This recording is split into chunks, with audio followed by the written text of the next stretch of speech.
doing? How is everybody doing? This is MongoSlade. This time we got to do things a little bit different. I'm actually going to do the live stream before I do my workout. So, see how this works out. So we're only going to do this thing for about an hour or so. The agenda is we're going to do some Meltzer talk. Meltzer compares The Rock to Taylor Swift, which is really dumb. He also was pretty upset about Darby Allin's promo on Dynamite. We're going to talk about that too. We're also going to talk about the Impact talent statement that was apparently sent to both Scott D'Amore and Lynn Asper, the CEO of Anthem. So we're going to talk about that as well. And then our last story is going to be DDP Yoga or DDP Wise transformation of Butterbean, because I think that was a very touching piece of business, and I like to end on a bit of a high note. All right. So we got some Meltzer audio incoming. But how is everybody doing? Glad everybody is here. Glad everybody's Thursday is doing well. I'm hydrated. I just ate some baked chicken. I feel good. Can't complain. So let's talk about Meltzer comparing The Rock to Taylor Swift. Now, I was going to do a video by itself on this, but I decided not to. I decided to basically just fold this into the live stream because I don't have a lot to say about it, but I do want to discuss it. I do want to talk about it. Humble85, how you doing? WG Phil, how's it going? So TN Pyro, my guy, how you doing? All right. So in the spirits of not wasting everybody's time, we're going to get right into this thing, and we're going to do Meltzer first, talking about The Rock and Taylor Swift. So this is going to be quite dumb. It's going to be real dumb.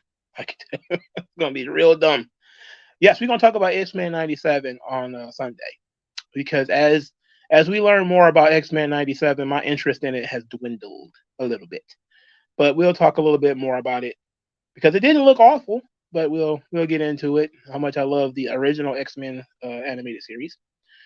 But let's get into Wrestling Observer Newsletter and Dave Meltzer comparing The Rock to Taylor Swift. This is going to be about 30 seconds.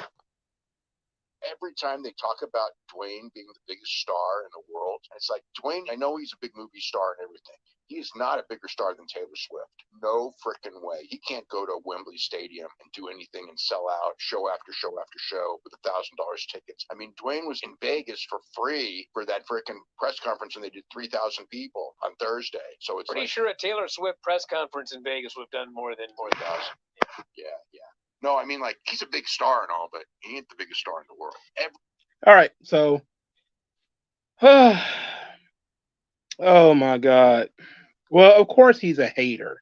Of course he's a hater. He's one of the biggest haters of all time. Here's the issue that I have with this comparison. It's not an apples to apples comparison, clearly, right? One is a wrestler and movie star. Another is a pop singer. Also, you're talking about a guy who is in his 50s and a young woman who's Taylor Swift is in her mid-20s, late 20s, or something like that. She's at the height of her popularity, while The Rock is near the middle, dwindling part of his popularity. Part of the reason why The Rock is so integrated into WWE right now is because his popularity has taken a bit of a hit. His credibility has taken a little bit of a hit with the folding of his movies and, some TV shows being canceled and the XFL going bankrupt and all this kind of stuff. The idea being that, she's in her mid-30s. Oh, she's older than I thought. Jeez. Oof. Anyway, in any event, Taylor Swift is a woman who is kind of at her peak of popularity right now. So comparing her to The Rock is a little bit different because The Rock's peak of popularity was a good 20-some-odd years ago. All right? But when you compare, let's say they were talking about, The Rock can't do Wembley Stadium with $1,000 tickets, yada, yada, yada. It's like, does Taylor Swift get $50 million a movie? No, no, no, no, she doesn't. No, she doesn't. As far as I know, Taylor Swift doesn't even own her masters to her records. Now, The Rock owns the name The Rock, but that's business stuff. That ain't got nothing to do with star power. There was a lot of people who were utilizing the cope, and they were basically saying, "Oh, The Rock has more Instagram followers. He's got more people on Twitter. Yada yada yada." None of that matters. I concede that Taylor Swift is a bigger star than The Rock, but that's mostly because a lot of young people, especially young women, have attached themselves to Taylor Swift. Nobody really is that attached to The Rock anymore. Again, The Rock is a lot like, Sylvester Stallone or Schwarzenegger and these kinds of guys, where they hit a peak where they were the most popular, most well known in their genre, and then that peak kind of went on. It just moved on. You can't compare somebody who's at the peak of their popularity and somebody who is on the downslope of their popularity. The Rock is over 50 years old. You know, she got her master's back. Okay, thank you. Oh, that's good. That's excellent. I heard she was re-releasing all her songs because she couldn't get her master's. Um, so that's good. So I'm glad to hear that, because it's only good if you can monetize them. But whatever. The Rock is over 50 years old. All right. He's been in the public eye for a long time. He's had an opportunity to collect some dirt. Part of the reason of being a very famous person is that there's not a lot of dirt on you. Over time, however, you pick up dirt. The Rock has been involved with some really shady stuff, like the stuff with Oprah, or coming out and being saying he was going to vote for Joe Biden. The some of the other things that he's done in terms of business and politics and these sorts of things. He's had some chance to collect some dirt, to collect some enemies. So people are not as attached to The Rock now as they would have been 20 some odd years ago. There's a time where if you'd have had The Rock stand in the middle of Las Vegas, 10, 20,000 people would have showed up, but it just so happened that this time it was 3,000. Now, The Rock, as we know, has had crowds in the tens of thousands of people. He's had tens of thousands of people packed into arenas to see him. It's not like he hasn't done what Taylor Swift is doing. Maybe not when it comes to the ticket prices, because there's a difference between wrestling and music. Music is far more mainstream than wrestling. So that's why, the comparison doesn't make any sense. You comparing a musician to a wrestler / movie star. He makes far more money than she does in movies, because she doesn't really do movies. I know she's done some, but that's not really her thing. The Rock can sing a little bit, but he's not a musician. He's not going on tour. It's not his full-time profession. So you're talking about two people who do their full-time profession, but one's been doing it longer. The Rock has been doing movies for what, since 2002? So it's nonsense to even do the comparison, and it does come across as being a haterish ass comment. Yes, part of the Rock's issues is the political stuff. With him being with Oprah and all that, everybody's kind of like, ugh. But there's some stuff where people are just not that involved with The Rock. Okay. But here is my greater point. This is the point I was going to make if I was going to make a video. And that is, how many times have you heard growing up, Andre the Giant's one of the biggest wrestlers of all time? They got these sculptures with his hand, and they show you the picture with him holding this tiny can of beer and all this kind of stuff. And then you find out as you get older, well, there were wrestlers that were taller than him, but they were never booked on the same card, because they wanted to keep up the mystique of Andre the Giant. You can't have somebody be taller than Andre the Giant. There will, of course, be these unwritten rules where Andre couldn't be photographed with people who were taller than he is, or he could not be or hang out with people who were taller than he is, even though I think he used to hang out with Wilt Chamberlain. I think there was I don't know if there's a picture of him and Wilt Chamberlain, but there are stories of like him and Wilt Chamberlain being together. And Wilt Chamberlain was taller than Andre the Giant because Andre the Giant was not 7'5", not 500 pounds. That was the mystique. That was myth. That was lore. That was kayfabe. So when you're talking about The Rock being the biggest celebrity of all time, that's what WWE is doing in kayfabe. They're kayfabing that The Rock is this massive star because it benefits the story. And The Rock is a massive star.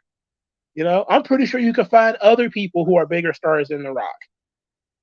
But that's because it seems pretty arbitrary to pick Taylor Swift of all people. Beyonce is bigger than The Rock. She's a bigger star than The Rock. So what, though? We're not talking about Beyonce, and Beyonce is not going to show up on SmackDown and outshine The Rock. Nobody is. Not even Steve Austin. All right? So for the purposes of this universe, The Rock is the biggest star possible. You know? He is the biggest star in the business. Unless, you know, you may say, oh, what about Gorgeous George? What about Jim Londos? They're not coming out of the grave to overshadow The Rock. So for the purposes of this thing that we're doing, The Rock is the biggest star in the business, period, bar none. Because it benefits the story. Not understanding that they're building a lore around The Rock so that when Cody overcomes it, he's overcome something that is monumental. Something, he seems like an even bigger underdog, an even bigger babyface. If he overcomes one of the biggest celebrities on planet Earth in the main event of WrestleMania, you know, even though I got some theories that I think The Rock is going to end up turning on Roman, I'm not going to go too far into that. Just remember, I do believe that that's what's going to end up happening. But I do think that this is with the purpose of this story. They're not going to diminish The Rock by saying, oh, he's the 42nd most popular person on planet Earth. Like, come on, that's stupid. Why would you do that? Why would you, in wrestling, tell the truth? You know, like, why would you mix truth and lore? You thread those two needles together to create something that the fans can buy into, you know? Somehow we keep getting this idea that things are supposed to be real when they're not supposed to be real. You ask me, Andre the Giant, 7'5", 500 pounds. Even though I've read the book, I know he was not 7'5", 500 pounds. He had acromegaly, which made his hands really big, his head really big, and he was really tall. The pictures of him carrying all these women and stuff like that stuff is real. But the lore around Andre is more interesting than the truth. That's what wrestling is about. Now, you may want to burst the mystique every once in a while to learn things, but ultimately, I am a wrestling fan, so I'm going to support the kayfabe element of it. You know, Andre the Giant is one of the biggest men ever, even though there's probably guys in the territory who were taller than he was. So it is what it is. It doesn't make sense. And it does come across like you just hating. You want to try to make sure that you're so smart.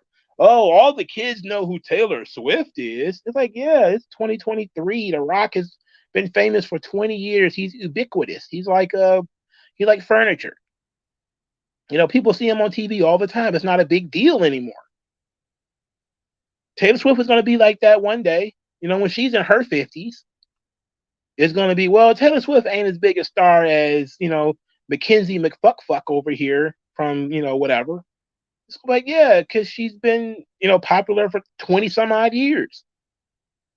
It's not going to be that way anymore. It's not going to be that way forever. You know, eventually these people, some of them grow with their fan base. Most of them don't. You know, a lot of pop stars, you know, when the music is not as popular anymore, the fans kind of drift away. That's just kind of the nature of being a pop star.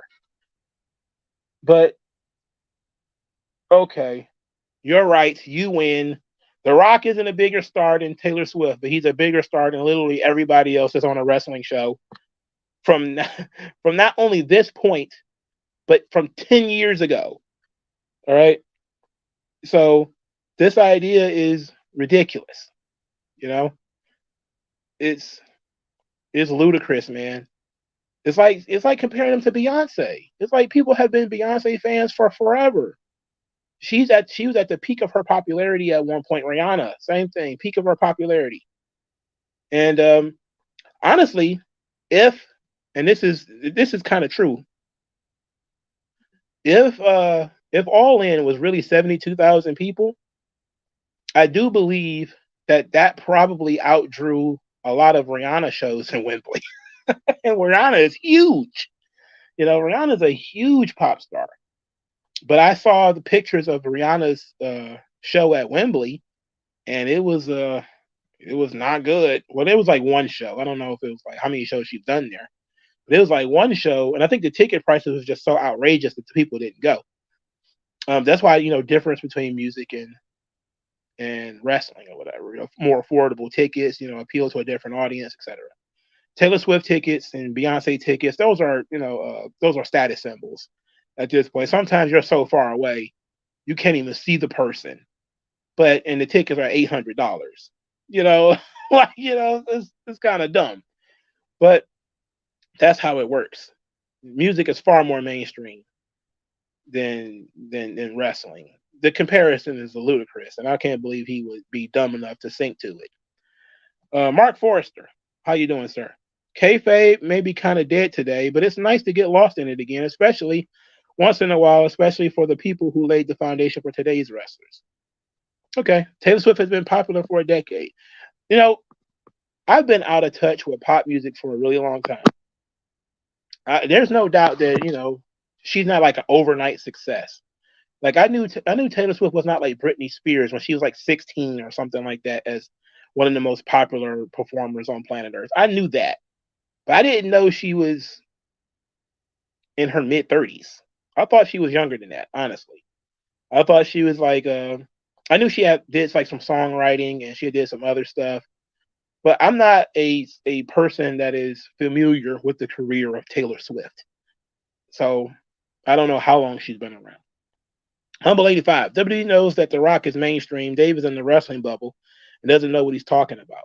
Well, see, here's the thing. It's not just that he doesn't know what he's talking about. It's that what he's doing is malicious. He knows what he's doing. What he's doing is he's trying to distract from the bigness. It's almost Trumpish, the bigly nature of the WrestleMania main event. He's trying to take away from it, by throwing this water on everybody's head. Oh, The Rock is not that big of a star. It's like, come on, he's one of the biggest stars possible. Relax. So ridiculous. He's bigger than the Elite. Well, that's obvious. The Rock could burp and that'll get more press than the Elite. Today's music isn't as good as it used to be.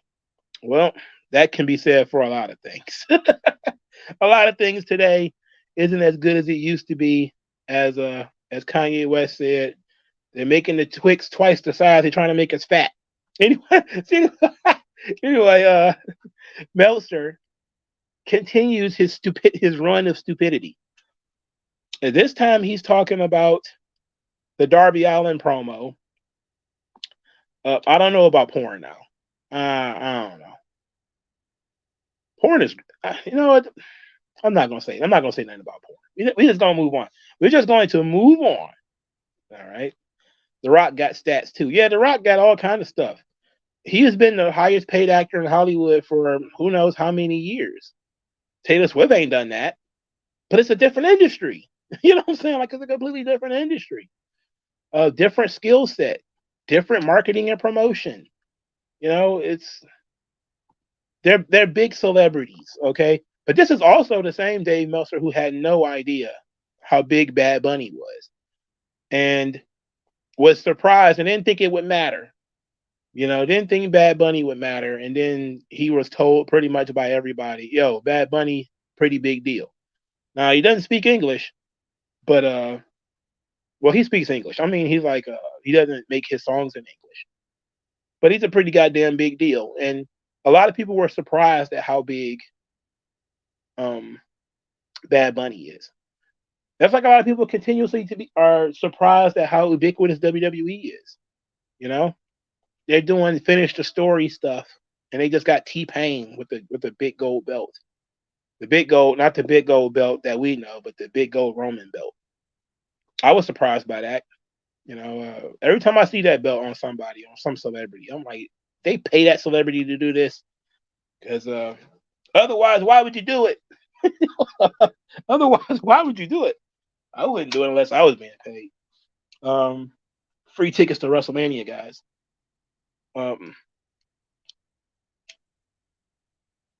Yeah, he did. And Booker T just stood there. It was great. They performed it at the Royal Rumble, didn't they? That was amazing. All right, let's get into Meltzer's other ridiculous comment, which is him complaining about his butt boys, the young sluts, these guys getting buried by Darby Allin in that promo. I thought that Darby Allin interview was so counterproductive. I couldn't believe it. They ended that show last week with a hot angle, and he comes back, and his blood is all over these guys' jackets. Never brings it up. They beat up Sting's sons with a baseball bat. Never brings it up. They beat up Sting and him with a baseball bat, bloodied him up. Never brings it up. And start talking about this. All right, now I will say this. That's a good point. All right. I will give him credit for that. Him saying that, hey, you know, they cracked your head open, that your blood is covered all over their suits. You should at least acknowledge that occurred. You know, but this isn't something that usually Meltzer would complain about when it comes to AEW, right? It's not something he would usually complain about. So you can tell he's been especially nitpicky on this issue for for a very specific reason, because he didn't like the direction it was going in. You know, basically his interview was to get over Cody Rhodes, a star, the biggest star in WWE, or the biggest baby. We did get a Cody chant on AEW. But how could you not? Yeah. I mean, that interview was all about, oh, you guys, you know, it's like, it was so Russo, you know what I mean? Like, just. It was so Russo. And you know what? It kind of is. It kind of is Russo, bro. The use of worked shoots, because we know the Young Bucks knew this was coming. So the kind of worked shoots element of it, I get it. You know, I'm not a big fan of it, but I think it was refreshing here, because Darby Allin was saying things that we do believe about the Young Bucks, that we do believe about AEW. And he tied it into this match and this feud. So it was believable. It was believable. And even using the Cornette vernacular, you know, like trying to make the Cornette stuff. It's like they're trying to make Cornette into the baby face when all he's done is shit on that product, which is, I mean, it's great for Cornette, but I mean, it's like, what the hell are you doing with this? Oh, you know, all friends wrestling. You know, it's like, what's that supposed to mean? And going like, what do you mean? What's it supposed to mean? It's pretty clear what he meant. He said, and I still got my notes from that show, for Christ's sake. I don't know why I haven't shredded these notes yet, but he said something to the effect of he had to beg them to get a job, but the office had pretty much hired the entire California crew. How he wasn't on the first Dynamite, but Brandon Cutler was. He was talking about this stuff. He was talking about, what is that supposed to mean? It means that you guys were bringing in subpar talent because they were your friends.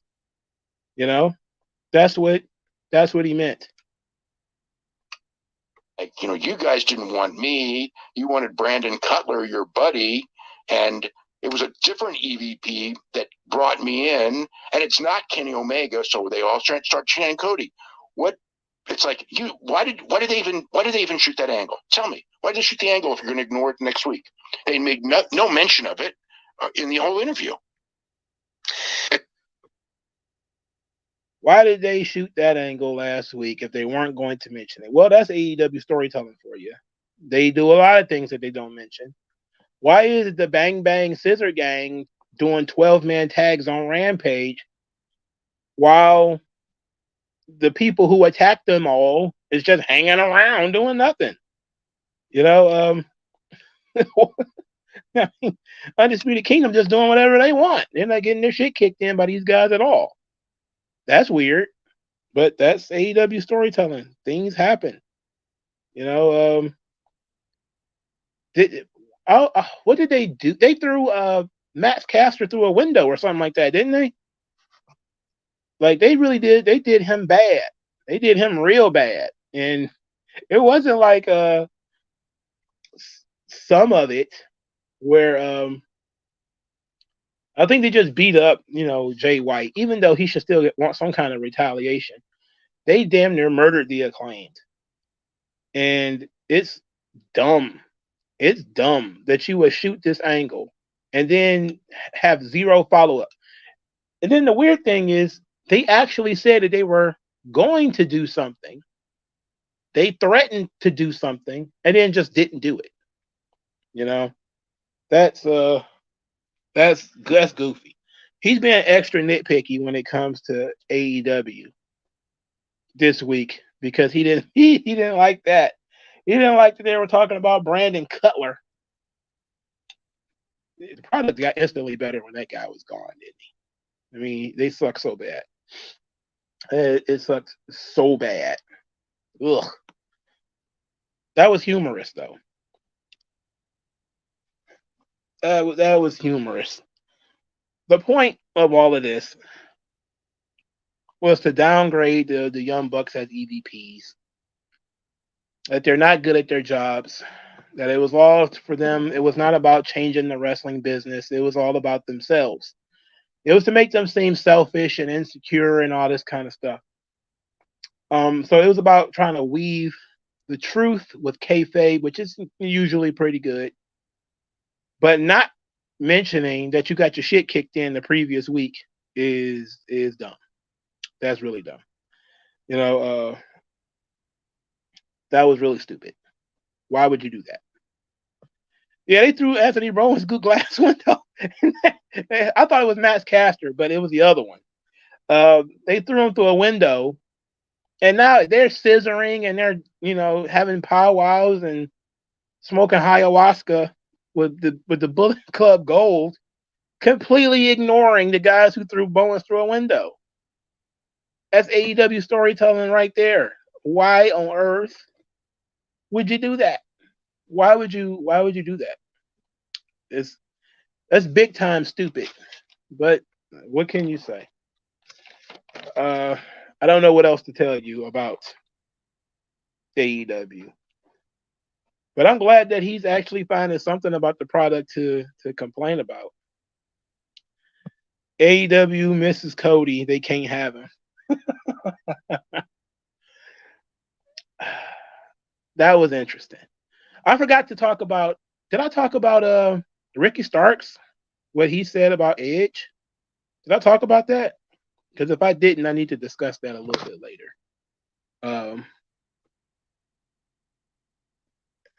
It wasn't nothing like too negative, but he basically was saying how he felt in the promo where they were going back and forth against each other. So yeah, let's talk about that right now, because this is kind of a mix of I think that Ricky Starks was in his feelings. He seemed to be in his feelings. So this is going to be a little bit of bonus. This wasn't even one I was thinking of until I started talking about Darby Allin. So there's a podcast. It's called Hold the Mayo. I mean, God damn it. I wish people would think about the names of their podcasts when they do it. And why would a wrestler go on a goddamn show called Hold the Mayo? Why would you do it?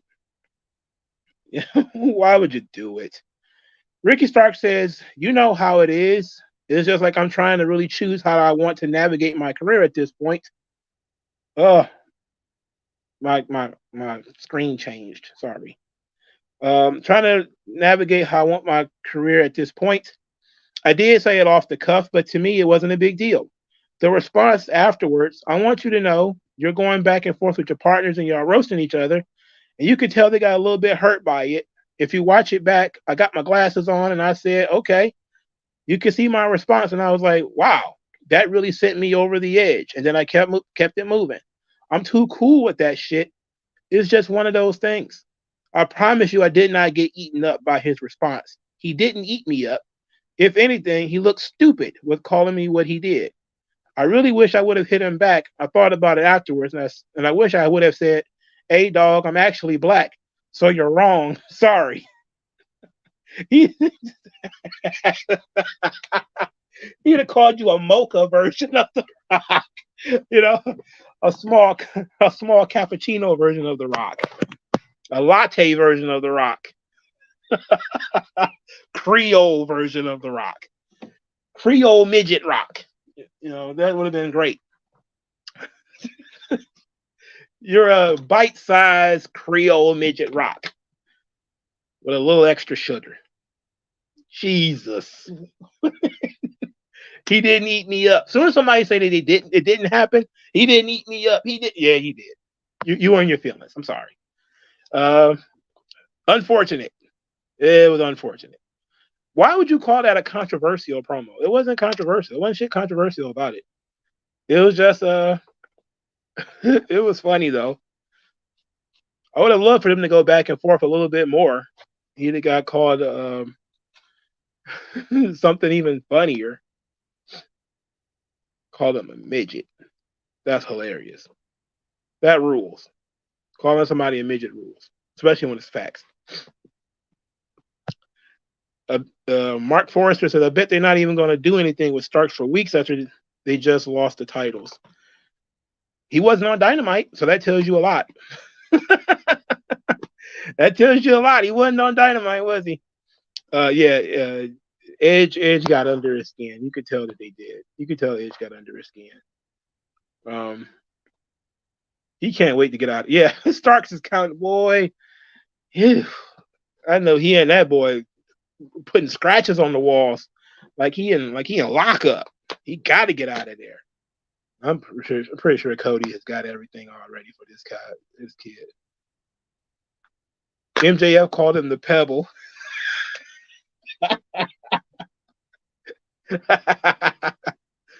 They both were in their feelings, though, to be quite honest. Not wrestling related, but do you know who Vosh is? Yes, it's the pedo communist. What a weirdo. I haven't been following a lot of the drama. I don't like Vosh. He's an idiot. He has high verbal IQ, but his brain is empty. Like a lot of high level leftists like Hassan Piker and what's that other one? Destiny. They talk really well. They sound very smart, but then when you actually investigate the things that they say, they're just idiots. What happened to Miro and CJ Perry? Well, CJ's finger is apparently a zombie. She has a zombie finger that just can't get healed. And I think she's been gone since the zombie finger thing, but Miro hasn't been on TV since he wrestled Andrade. But that's AEW storytelling right there. He's not being used. Why is that guy on the roster? Somebody in this thing said that Darby Allin probably won't be getting used after Sting leaves. Where is that? Because I do believe that's facts. I think Darby's going to vanish after Sting is gone. He might be gone for like 2 weeks or whatever, but he's going to be gone. Well, that's when they're going to claim he's going to climb Mount Everest. He's going to go climb Mount Everest, guys. What a dumbass. What a dummy. Okay. Also, this is also a bonus because I didn't put it on the agenda. Sammy Guevara destroyed Jeff Hardy's face. Yeah. How about that? Sammy Guevara, if you've seen the video, which I'm pretty sure some of you have, Sammy Guevara is working a no disqualification match against Jeff Hardy like they're in a feud. There's no feud. Why are they working no DQ? I don't know. But Jeff Hardy is what, 48, 46, something like that, 47? Sammy Guevara goes to the top rope to do a shooting star press. Jeff Hardy's supposed to put his knees up, and he does. Soon as Guevara lands on Jeff Hardy's knees, Sammy Guevara's right knee is jammed directly into the face of Jeff Hardy. Did I say that right? Sammy Guevara's right knee is jammed into Jeff Hardy's face. Knocked Hardy right on out. There were reports that the match actually continued afterwards. I've only seen that from one source. I haven't seen it from multiple sources. So take it for a grain of salt. But I don't doubt it, knowing AEW's history of to just let talent do whatever they want. I wouldn't be surprised if Jeff was, staggering around that joint for one reason or another. This has led to a lot of conversation about Sammy Guevara. All right. Sammy Guevara is very reckless. Shotzi got injured at NXT. She injured herself. I think she blew out her knee doing a DDT on the ring apron. I think that's what they said. Match was immediately stopped, and everybody was like, "Hey, what are they doing over in the Performance Center? That these people are blowing out their knees every once in a while." Shotzi's just injury prone. Like, her style is very daredevilish, and she wants to tear up her body, but she's very injury prone. But the desire to destroy WWE for injuries is one thing. How many times are we going to let Sammy Guevara make these mistakes? All right. This is the same guy that threw it. He was more of a rookie when he threw that chair at Matt Hardy's head than he is now. Even if he had hit that shooting star press perfectly, he still would have been out of position, and still his knee would have jammed into Jeff Hardy's face. That's how bad his form was on the shooting star press. That even if it had landed like it was supposed to, and Jeff didn't put his knees up, he still would have had his knee into Jeff Hardy's face. So it wasn't like, oh, he adjusted himself so he wouldn't kill himself on his knees. No. Sammy Guevara has been responsible for quite a few injuries. Quite a few. It reminds me a lot of like Seth Rollins from a couple of years ago, where it just seems like every time Seth Rollins put his hands on somebody, he hurt them. Like he broke John Cena's nose. That was ugly. You put Sting in the retirement home for a short time. Now it seems like Sammy Guevara is just every other match he's hurting somebody. He's injuring people. And I don't understand why he's still in this position. I don't understand why they're working a no disqualification match. I don't get that. Why are they working no disqualification? It's not a feud. Sammy Guevara needs some help. He needs some help. Wasn't he trained by Booker T? Ain't he a Booker T student? Sammy Guevara? Mark Forster says he loves the channel. Stumbled across a few months ago. Thank you. I appreciate it. You think Sasha going to get paid back for what Sammy Guevara? No. I think that she's going to get so much money. Her ego is going to be so big. She's probably not going to pay no attention to that. She's not going to pay that. Oh, yeah, he's going to end up killing one of these Hardy boys, man. I'm telling you. Sting said it was his fault. Yeah, Sting is, of course, going to cover for the young guy. I don't doubt it. I don't doubt that Sting. Look, I don't even like the buckle bomb. I don't even like that move. It's kind of goofy. And it does create a car crash effect, the whiplash effect.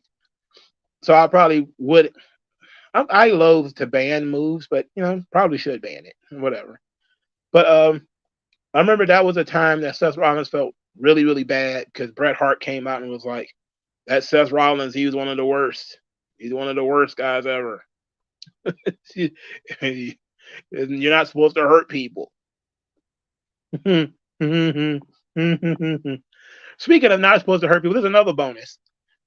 The amount of people who are online upset about Bryan Danielson and Zack Sabre Jr. being criticized. I watched that match, but I didn't watch it. In terms of, I watched Tanahashi and Okada. I watched that match because I wanted to see Okada's last match in Japan for a while, even though I know he'll be back. And it just so happened that I was doing something. I'm writing notes or whatever. And then Danielson and Zack Sabre Jr. was on when I came back. And as soon as I saw them spitting at each other, I didn't pay attention to anything else. To me, like that's the number one concern right now is when you are spitting on people. I cannot deal with it. That's nope. Spit, nope. That's a pet peeve of mine, dog. I don't deal with, don't concern myself with, don't want anything to do with spit. I didn't like it anyway because I don't like Zack Sabre Jr. He's boring.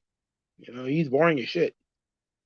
Why does Mox keep kissing people? See, now here's another thing that I missed because that match was so long that I wasn't paying attention to it. You know, pretty much every match that's like super long like that, either if I'm not gripped into it, I'm doing something else. That match was over 20 minutes. I completely missed the fact that those guys were kissing in the ring. I completely missed it. I don't know why they keep doing that. I don't know what would possess you to do that. It was at the beginning. I really don't remember it. You know, but maybe I did see it. I just didn't write it down in the notes. Or maybe I wasn't paying attention. One or the other. But the match was so long that it's I just focused on how long the match is. You know, I couldn't criticize any spot in the match or anything to that effect. It was just long. I don't understand what's wrong with AEW's fan base where that stuff is okay to them, or why that works out for them. Even if it's Valentine's Day, are they each other's Valentines? Did Moxley get Dax Harwood a card and some balloons? Did he bring him a dozen roses? Oh, John Moxley, I can't be your Valentine. I'm so sorry. I got a daughter. I can't see my daughter. I'm Cash's Valentine. So I guess I can't cheat on Cash. Whatever. He might shoot me. So this stuff is weird. It's really weird stuff. I don't know why you would do that. Renee needs to ask some questions. Renee needs to ask some questions. Why your husband keep being in the ring when men are jacking off and kissing them in the mouth? Why does that keep happening? Renee, you like to ask questions with your oral sessions. Why does your husband keep kissing men in the mouth? You know, why does this keep happening? Do you kiss him in the mouth after he kissed Dax Harwood? Did you kiss him after he kissed Effie? Or did you make him wash his mouth out with bleach first? He's going to need a whole new lower body if he's going to be dealing with Effie. You know, kissing Effie in the mouth. Jesus Christ. You need a whole new head. You need a lip replacement. These people are gross. These are gross folks we're dealing with, folks. These people are degenerates and reprobates. I don't know why you would do that. I don't know why you would do that. That's weird. I would suggest he stops doing that, but do you think, like, you know, he gets text messages from Roman, like, what the fuck are you doing? Why are you kissing this man on TV? You know, is that what you left here to do? You left here to go make out with the FTR guys and some, you know, indie weirdo? Oh, hell no. What the fuck? What the fuck? Why you keep doing that? I'm gonna make Renee ask the question. Like, I'm not even gonna ask Moxley. He's not on social media. Ask his wife. Why are you letting your husband kiss men in the mouth? They're friends. Of course he cares. I'm pretty sure if John Moxley got into a car accident or something like that, Roman would show up. So if he cares that much, she should send him a courtesy text. You know, at least send him. I would send a courtesy text. I'm like, bro, I'm worried about you. Do you have CTE? You know, like, do you need money that bad that you just going around here kissing weirdos in the mouth? You know, why? Certainly, you shouldn't need money. That's weird. That's weird. You think Renee? You think Renee is into? Well, she is Canadian. She is Canadian. I don't know. Canadians are a little awkward. They're a little odd. They're an odd bunch. Um, she's in, speaking of. Let's move on. Speaking of which, Canadians. Let's talk about Anthem. Lynn Asper, Scott Demore. There was a note that was supposedly sent out by the TNA talent roster. It doesn't have any individuals' names on it, but it was supposedly sent out by your TNA family. That was supposed to be a bunch of wrestlers from TNA. They're asking Scott Demore and Lynn Asper, the CEO of Anthem, to basically kiss and make up, because Scott Demore knows all about kissing men. He probably gave John Moxley some pointers on how to kiss mustaches. Oh, what am I saying? Don't say these things. Speaking of which, I said this in the Discord. You guys should be in the Discord, by the way. Go to the Discord. Did you see Tyler Rex basically said that Tyler Rex wants to make a return to pro wrestling, but how Tyler Rex is now, which is Tyler Rex thinks that Tyler Rex is a woman. And if you see the video, how many people said that female Tyler Rex, or I'm sorry, woman Tyler Rex looks like Charlotte? It's so offensive. It is so derogatory. It is absolutely disgusting that everybody thinks that Tyler Rex as a woman in drag looks like Charlotte. But this is the weird thing. Tyler Rex as a woman wants to wrestle in AEW. That's the plan. That's the plan. Tyler Rex as a woman wants to wrestle. Look, they've already broken the mold. They've already broken the mold. They've already got that. Tyler Rex as a woman should. Oh boy. What a disaster. What a disaster. What a disaster. What a disaster. Oh, Tyler Rex as a woman. Oh my God. Tyler Rex was training to get back into the business. You can pretty much count out. Look, AEW would definitely have Tyler Rex as the woman version of Tyler. Somebody please put the Discord in the chat, please. I don't know how to do that. I don't know how to do that. I don't know. I'm not That's probably why nothing grows, because I don't know how to use anything. I don't know how to use Instagram. I don't know how to use this stuff. I don't know how to transport these things from one thing to another. I don't know. In any event, Anthem, Scott Demore, they got sent this letter. I'm not going to read the entire letter because this thing it's 2 pages. It's like 7 or 8 paragraphs. We're going to get into this because some people think that this is the precursor to all of these talents pretty much asking for their release. Now, I don't believe that they put any names on this yet, but I think most of the people who have been very vocal about Scott Demore being fired are behind this. You know, Eric Young, Jordan Grace, Moose, probably people like that. I'll put it in. Here's what I'll do. It's got to be in the description. It's probably in the description. Is it in the description? In any event, they think that they think one of two things. There's about to be about a mass amount of requests to leave Impact, or they're about to try to form some kind of union or whatever, which is probably not going to end up happening.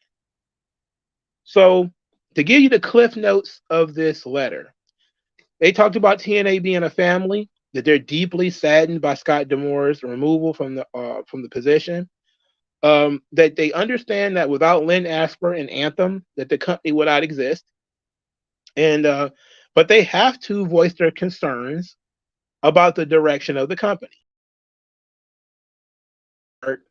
The company that they helped to build, which to me is the very suspect part of it.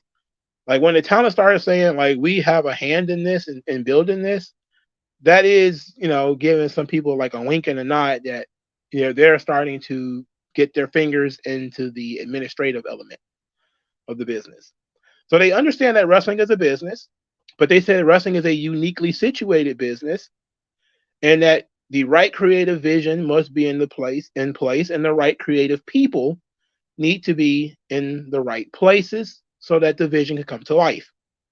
And they said that they would feel that a wrestling person needs to be in control, or they put as intimately involved, and that best possible version, the best possible person for that role is Scott D'Amore. So they're calling not directly for the return of Scott D'Amore. They're trying to be soft with it, but that's what they want. They want Scott D'Amore to be brought back. They said they don't know all the facts and the details around Scott D'Amore's removal, but want Scott and Lynn to work together.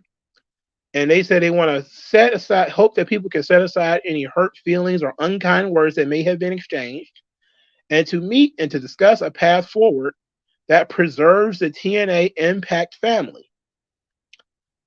And it's not the worst letter I've ever seen. It's an interesting piece of business in terms of the letter being put out there. The question I would have is, what happens when they say no? Like, they didn't put this Anthony Ciccone guy or Ciccione or whatever his name is. They've already put him in position. He hasn't had an opportunity to do anything yet, so he hasn't had an opportunity to fail. Most people are looking at this position and saying, or this petition, which I guess is what you could call it, and saying, look, we recognize that Scott is a friend. Scott is a mentor to a lot of people. But it's been 20 years. He hasn't been able to change this business in 20 years. The company is in the toilet. And like I said before, how does this company generate money? Like, in what way does this company generate money? I don't know. And it's been going this way for a while. The timeline is, I believe when Anthem bought the company, what was that, 2017, 2018 when they bought it? It was Don Callis and Scott D'Amore. Then there was some chicanery with Don Callis, and around 2020 or so, maybe 2019, the situation supposedly that happened with Scarlett, that was kind of confirmed, kind of not confirmed. It was confirmed that there was an investigation. From that point, Don Callis was on thin ice. He leaves to go to join AEW in 2021 to do the stuff with Kenny Omega. And the partnership between AEW and Impact ends once Don Callis leaves, right? As soon as Don Callis leaves Impact officially, the relationship between AEW and Impact ended. It was over. Like, the connective tissue between the two of them was Don Callis. So Don Callis is now gone. He goes to work for AEW. There's no connective tissue between the two anymore. Scott D'Amore is left by himself. He's booking the shows from 2020, 2021 to 2024. He's leading the creative vision of the product.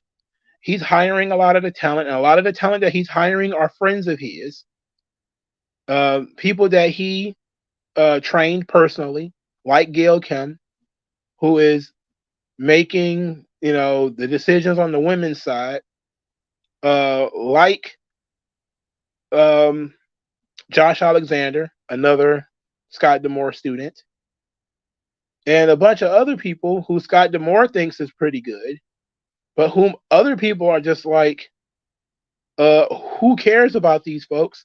A bunch of literal who's floating around making money, making money out of Impact, but they're not bringing any money in.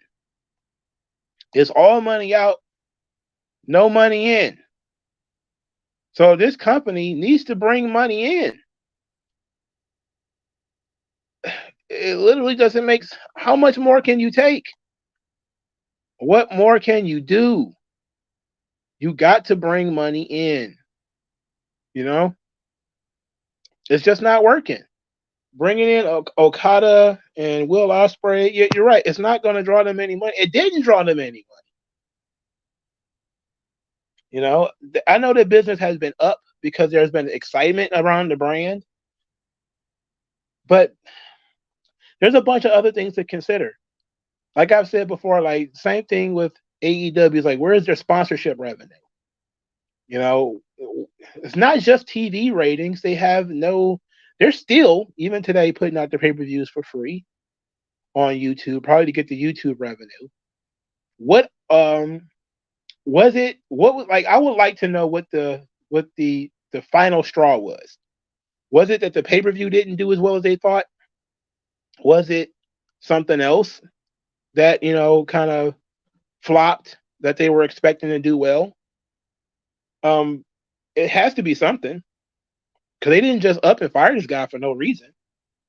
They claimed that he wanted to buy the company. Of course, Jim Cornette on his podcast mentioned that Scott D'Amore tried to buy TNA before. He tried to take over when Dixie Carter was running. That he apparently just loves this company, and he's been trying to use his family's money or his own money or whatever to start a wrestling company. And instead of trying to start one from scratch, he just wants to take over, this wrestling company. And if I was Anthem, I would let him.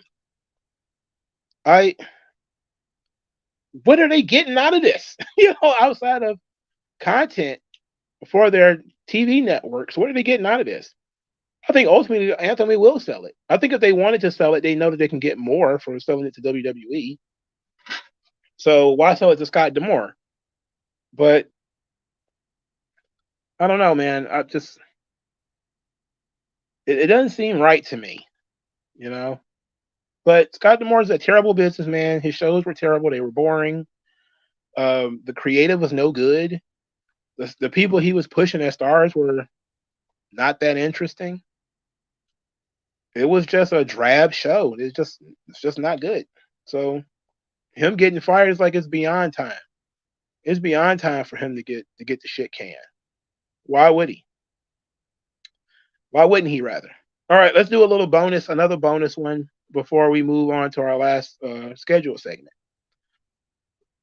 PW Insider suggests that Jade Cargill was supposed to be at Elimination Chamber, and now she isn't. And this led to a lot of fans basically saying that WWE don't know what they're doing with Jade Cargill.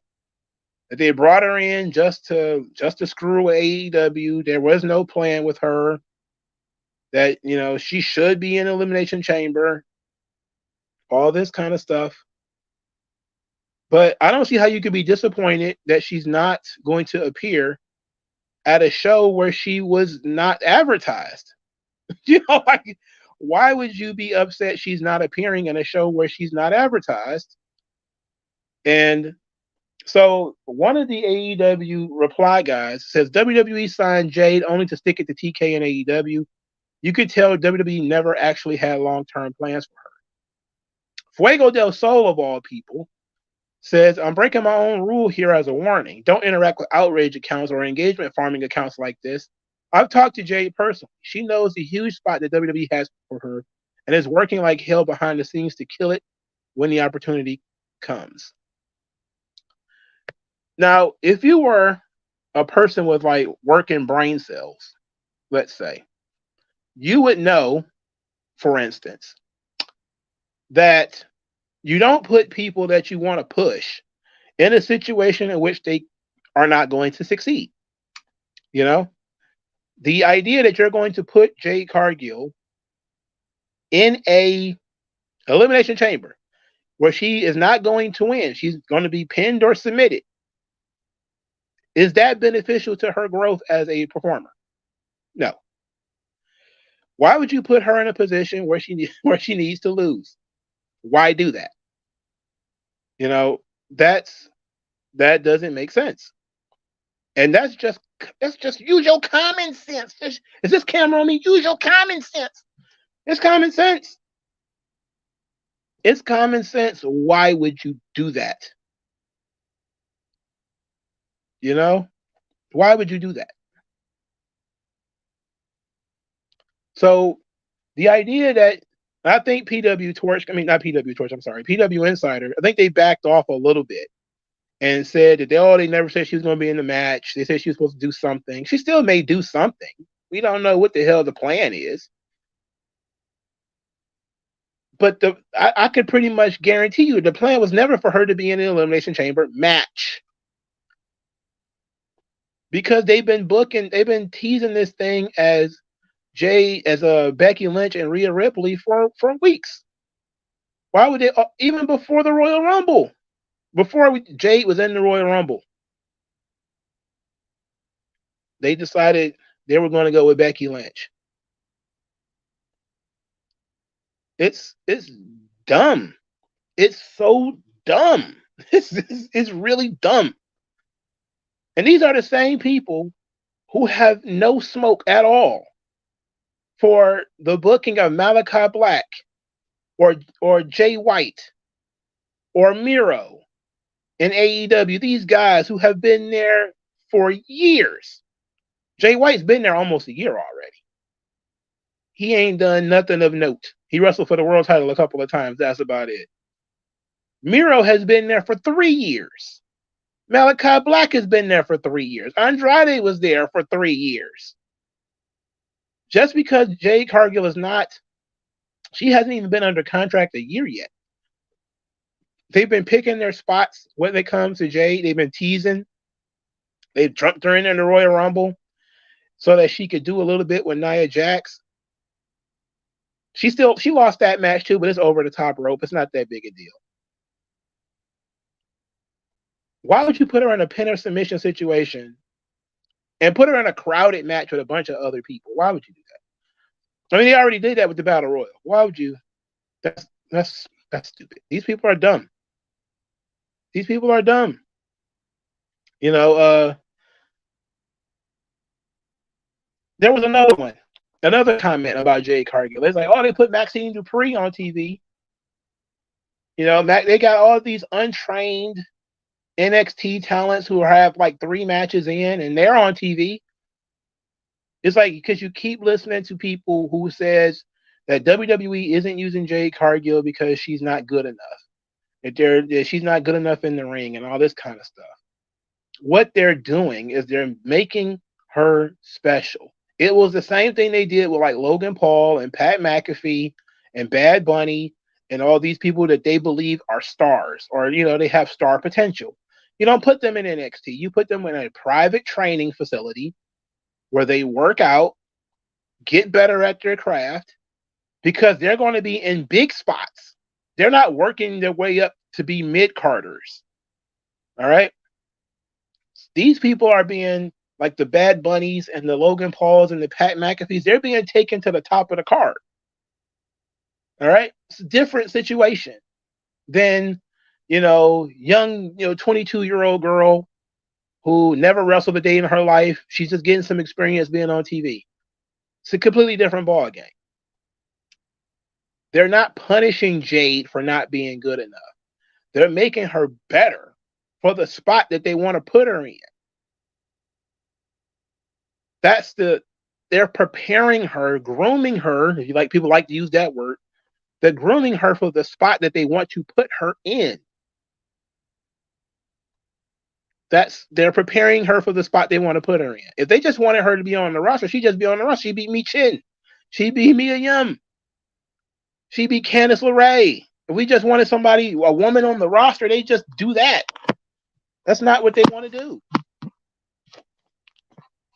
They want her to be one of the biggest female wrestling stars in the business. That's what they want.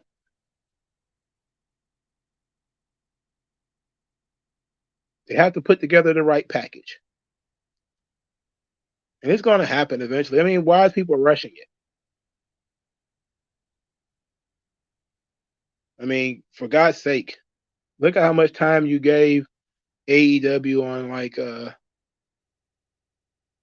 Andrade.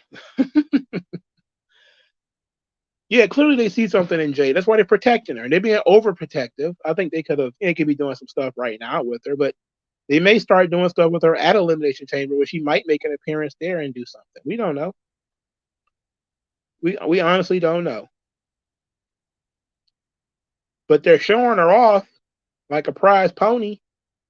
You let her do a little bit. All right. Jade Cargill, interesting piece of business there. Let's get into our last story, the DDP Yoga transformation for Butterbean. This was a 20-minute mini documentary shot by DDP because he records literally everything. I don't know, man. Mi Chin's, she's kind of got like a masculine face. She's kind of got a masculine face. She kind of got big shoulders too. Yeah, Miro was sitting backstage, eating, I don't know, bratwurst or whatever, maintaining his mask with his wife's zombie finger. Rick Grimes going to end up shooting her in the hand. Oh yeah, the DIY shirt. Let's talk. Well, I saw that because it said dicks or whatever, and they're like, "Oh, this people are just constant. It's just constant with the fake outrage. It's ridiculous." Mark Forrester says they're going to use her as an attraction. Yeah, I mean that's what I mean by the Bad Bunnies, the Pat McAfees, the Logan Pauls. They get that private service where they're gonna bring the trainer to them, probably built a ring somewhere, and all that kind of stuff.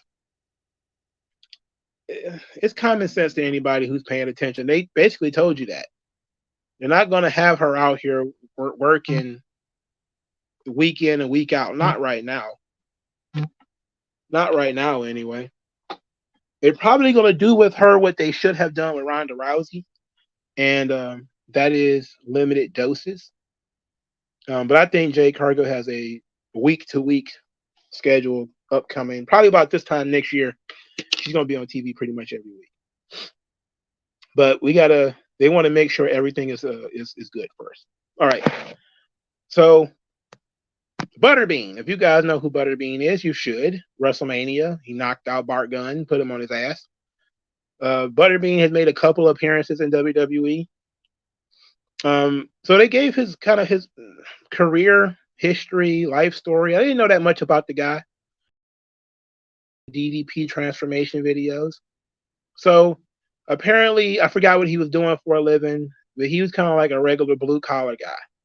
He was over 400 pounds at the time, and they started doing these tough man competitions in Bay City, Michigan.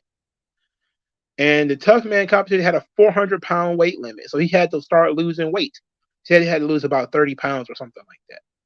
So he went on a butterbean and bratwurst diet or something to that effect. It was like beans and sausage. And that's where the name Butterbean came from. And he talked about him winning all these tough man competitions and then transitioning to, normal boxing and how he was a great boxer and all this kind of stuff. I don't know how great he was, really. I never heard about Butterbean beating anybody that I would know. But in any event, he became pretty famous as a tough man competitor, which is It's proto mixed martial arts. It's basically like really high up. It's actually amateur boxing, pretty much. These tough man competitions, they weren't by people who know that much about boxing. It wasn't as much about technique as it was about, again, toughness. So they talk about him, becoming out of the public eye, and he ballooned up to over 500 pounds. He had a bad hip. He couldn't even stand up. He was wheelchair bound. And he couldn't get a hip replacement because he weighed too much.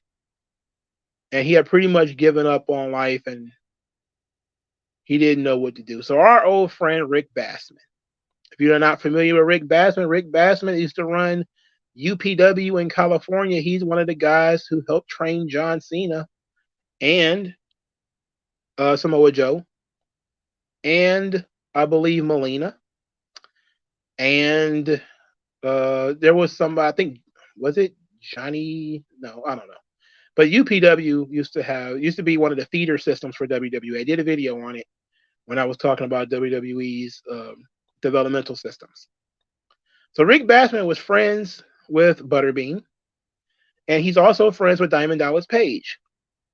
And he ended up getting them together on a podcast where Butterbean basically talked to DDP, and DDP talked Butterbean into joining the DDP yoga program.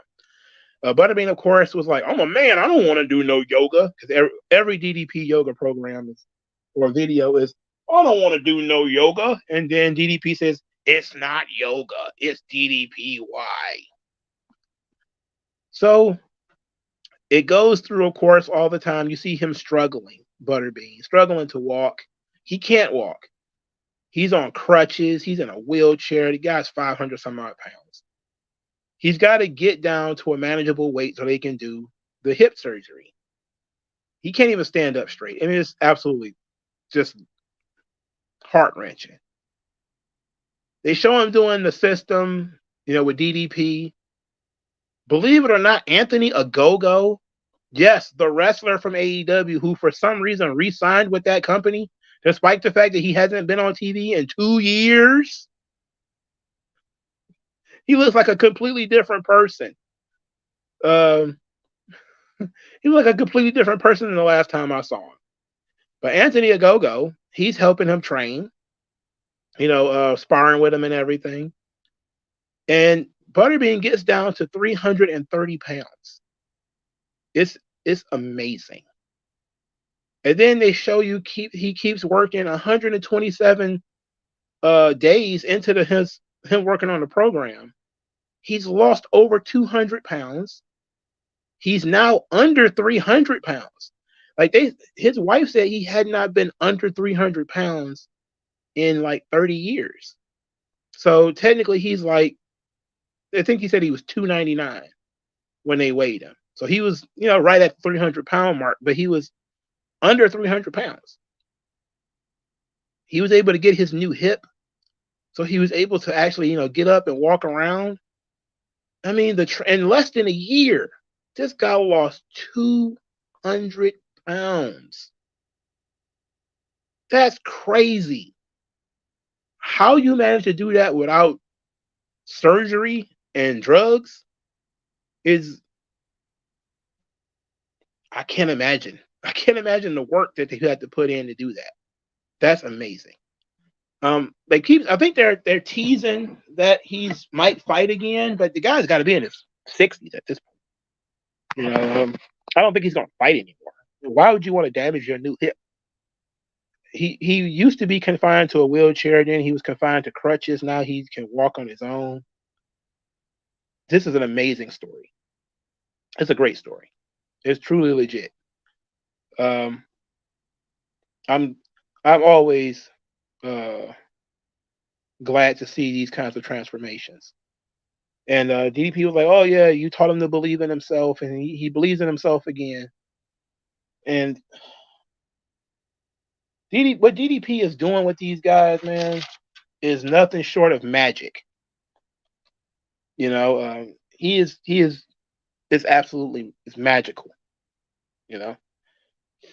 and he should get like some kind of if what he's doing is legit and it's not just marketing gimmicks, he should get like a Nobel Prize because he's taking some people who are beat to shit and turning them around. People who've been doing combat sports and falling off ladders and stuff for 20 some odd years and turning them around. Guy lost 200 pounds in less than a year. That's crazy. My mama's friend lost 150 some odd pounds, but she had surgery. She had surgery. You know, she had to change her diet and everything, but she had surgery and lost all that weight. This guy, the only surgery he had, I believe, was the hip replacement. You know, I would love for people to actually do some investigating to see if DDP is really just off the DDP yoga, getting people to lose that much weight. Because if that's the case, he needs to be far more famous than he is. You know, he definitely needs to. He's already a multimillionaire. He needs to be like Bill Gates, like the Bill Gates of weight loss. You know, of working out and everything. It's just, but a guy who's 60, nobody should fight that guy. Why? He should be doing this stuff just basically for exercise. It's not sensible for him to fight again. You know, but oof, it was a great story, and I figured that wrestling fans might enjoy it because Butterbean has been around for quite a bit. And I wouldn't be surprised if they don't put him in the Hall of Fame one day. Speaking of which, they ain't talking about Hall of Famers. Why is WWE not even discussing the kind? I remember, like, what was the last couple of years? He was leaking Hall of Famers like right after the Royal Rumble. You know, various people will be like, "Oh yeah, so and so is going to the Hall of Fame," or "Yeah, I hear so and so is going to the Hall of Fame." I'm not hearing anything now. There's no conversation whatsoever about who's going into the Hall of Fame. That's concerning to me as somebody who likes the Hall of Fame. You know, I would imagine Triple H is the one making the call. So we don't know who that could possibly be. That's going to be interesting, right? Maybe he'll do China by herself. Mark Forster says, happy for Butterbean. Remember him from back in the day. Glad he's doing great. Yeah. This is it's amazing. It's an amazing story. All because of the Vince McMahon allegations. Yeah, there's a lot of stuff floating around, man. I told everybody I was not turning my channel into the Vince McMahon allegations channel, and I meant it. But I am seeing all of this stuff. I see that, you know, Ashley Massaro's best friend is on News Nation. She wasn't there. She don't know what the fuck's going on, man. I know that Paul London did another sit down with Renee Dupree. I don't give a shit. I know that Vice put out another article claiming that Ashley's, you know, this secretly previously unreleased Ashley statement. I don't want to get involved with the gossip. I don't care who told what to who. All right. Let's just get to the meat of the matter. What's put on paper. All right.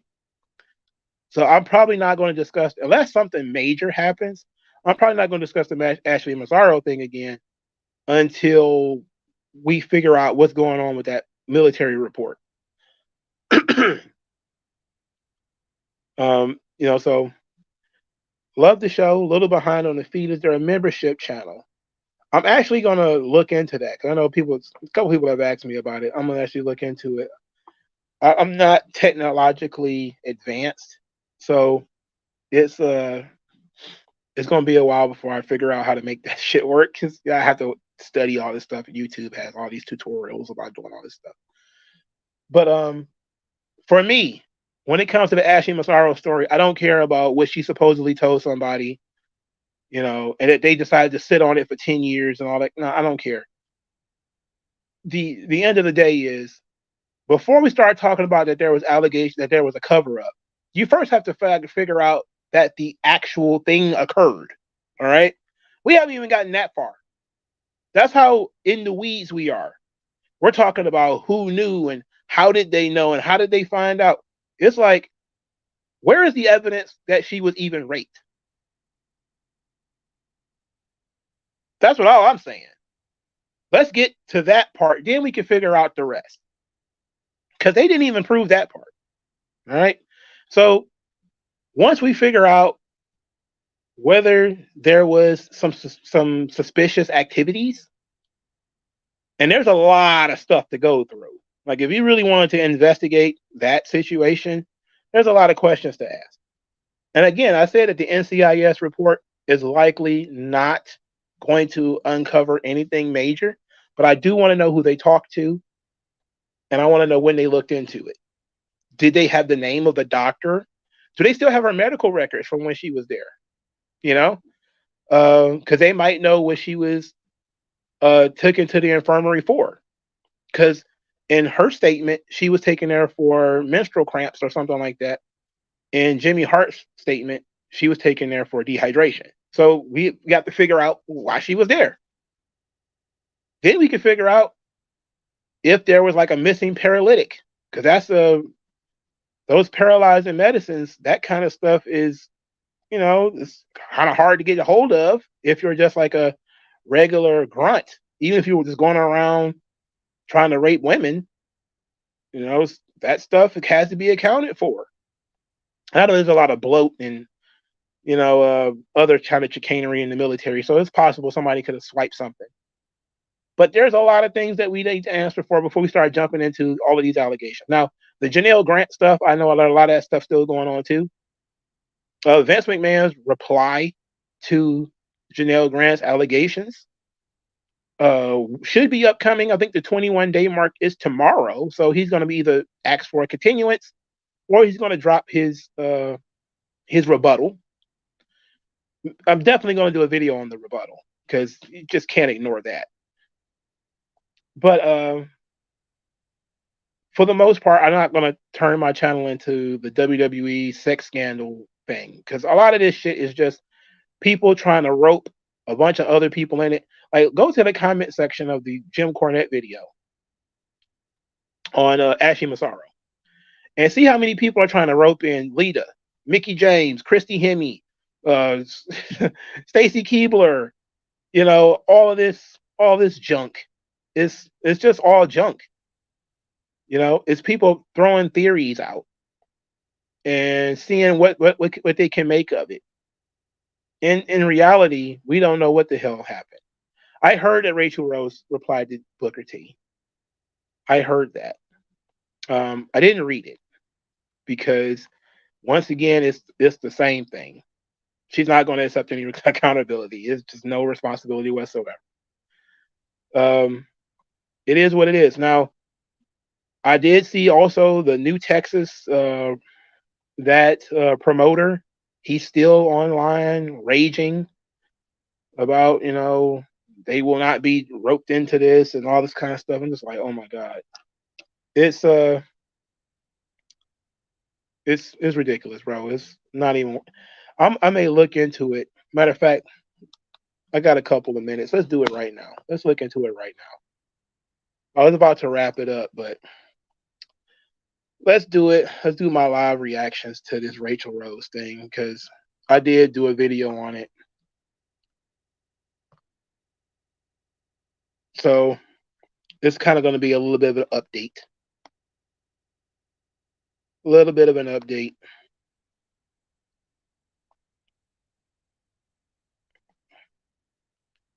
So 1999 super sticker. Thank you very much. I appreciate that everybody wants to get involved and help the channel out. I appreciate it.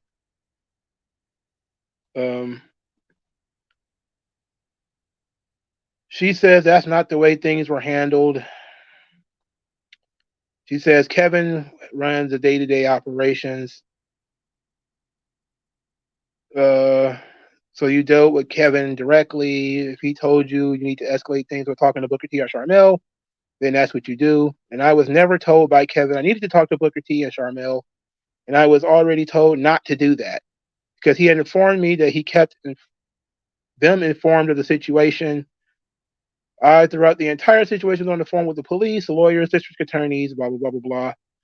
He says, and after every single one of those phone calls and interactions, I called or talked to Kevin Bernhardt. Then she says she didn't talk to Booker T. She says, I didn't have to worry about myself. Didn't worry myself about it. I had no reason to believe otherwise after being told by Kevin. Second, as far as the trespass warrant for my stalker, I did get it on the phone, blah, blah, blah, blah. All right, so she wants to talk about what happened at the bar. She says, as far as the claims that Sean Reed was at the bar when I decided to go to the bar, that's not the case. I was not informed by Booker T or anyone else that Sean Reed was at that bar. I wasn't informed by Booker T or Kevin Bernhardt that Sean Reed was in the building and was present for the entirety of the wrestling show that night.